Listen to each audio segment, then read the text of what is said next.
All right, one thing that Kirby talked about this week is actually a very kind of important thing when you're on a team in college. I mean, in high school too, but certainly in college because everybody's older, everybody's living by themselves. You know, you're not going home to mom and dad. You're responsible for your own actions. And one thing he talked about here was the difference between coaches saying things to players and players saying things to players because I know I'm old enough to remember how many players only meetings there are. And that's great. I mean, to me, I'm not sure. I mean, the players only meetings are kind of like, hey, look, y'all, let's get it together or he's driving us crazy. It's one of the two, it seems like. But normally it's the hey, look, we don't lose here. That's what I remember. We don't lose this game. But anyway, here's what Kirby said. He said balance. It's great when players deliver a message and talk to guys as long as they do it in the right way and they do it for the right reason. He was talking about a player on the team, and he says, we talk all the time in our organization about being able to accept criticism and accept leadership. It's just as important as it is to have leaders in your program as it is to have people who will accept leadership and not defy it or not crumble when people confront them. Uh, I thought he goes on to say, I thought Kamari Lassiter, who's talking about, handled it well. He said the same thing where he's gotten on people, and certainly he has great work ethic and has earned the right to hold people to our standard. Um, I'm so I've got a couple of stories here. First of all, one comes to mind that people will immediately remember at Georgia. Well, maybe some of y'all won't because it was 10 years ago. But 2012, Sean Williams came up before the Florida game and was pretty pissed off about a lot of different stuff. And, a lot of the passion that he had at that moment was really necessary. I do know it rubbed some guys the wrong way, but that moment, I think it was I can't remember if it was Tuesday or Wednesday. I feel like it might have been Wednesday. God, man, I can't remember. But that week, Georgia had not played well. They got blown out by South Carolina 35-7 in early October, and then they went up to Kentucky and just Aaron had to save them.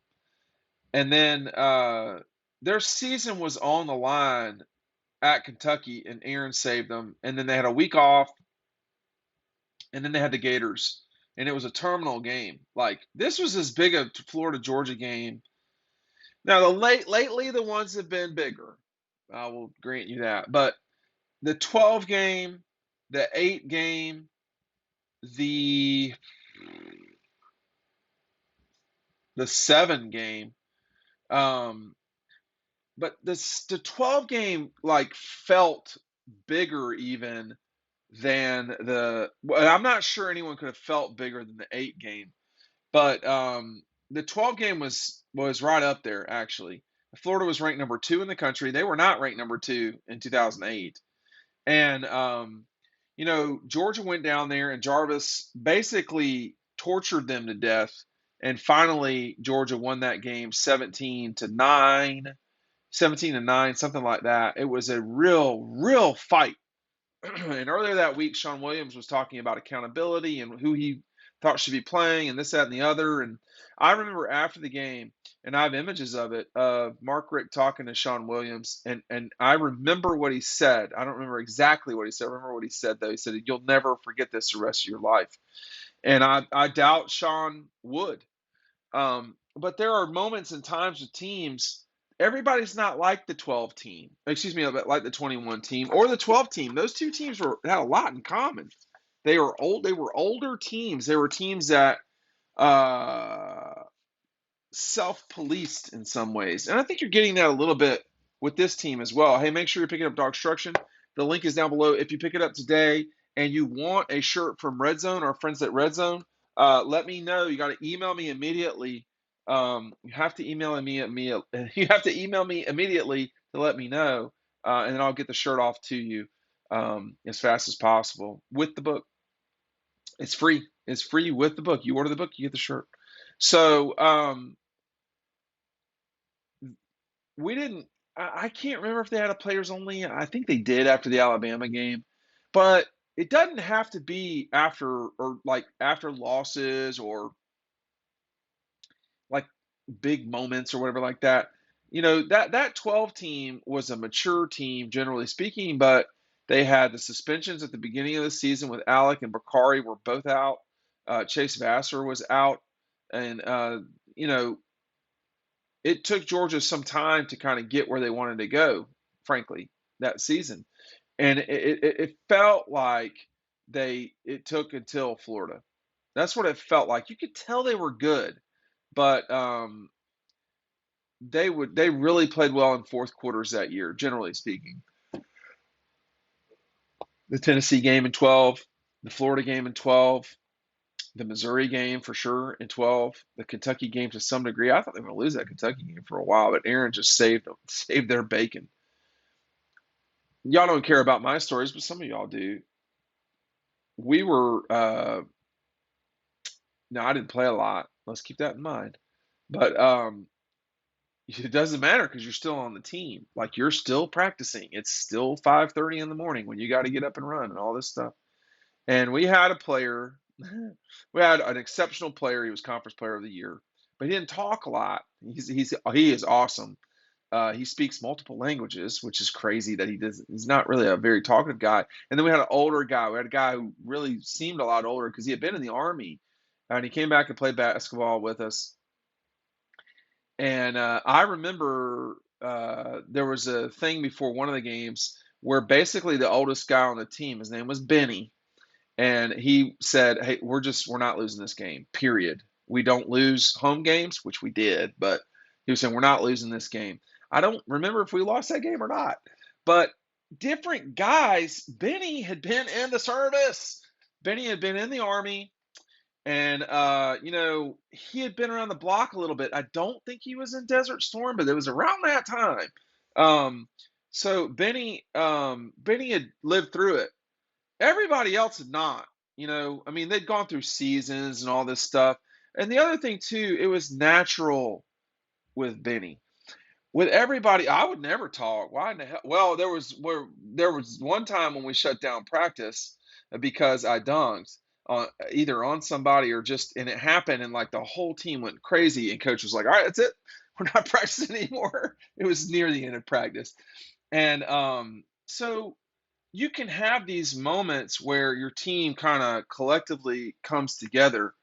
And there are some people who have the ability, your best player is not always your most vocal person. At Georgia, Nolan Smith is, I would say, clearly the most vocal person.